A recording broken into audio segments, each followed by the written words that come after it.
potrebi i nužnosti energetske tranzicije. Dakle, tu sad ne govorimo više o odlaganju otpada, o sortiranju plastike i papira, o onim stvarima koje su već pomalo dio kućnog odgoja, nego o nečemu što neizostavno dolazi, na što moramo biti spremni i na to da ćemo sutra u većoj mjeri voziti električne automobile, da je to ogromna količina energije koja se ne koristi ravnomjerno tokom dana, koja se negdje sprema, odnosno onoga koliko je nekakva spremišta.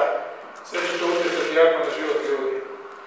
I zato je ideja da ova grupa, ja bih rekao, naših ponajboljih stručnjaka, na čelu sa doktorom Julijem Domcem, tu nisu naravno svi u petku izostane, ili se nekoga ne pozove, ali oni su respektabilni ljudi, ovaj multidisciplinaran pristup.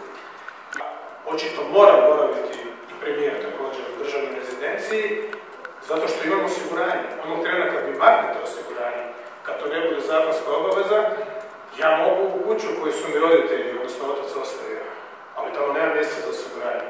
Oni moraju biti po hotelima kojih nema u blizini, dakle državne rezidencije i služe tome da se tamo koji tjedan ili dan godišnje smjeste osobe najviše kategorije zaštite.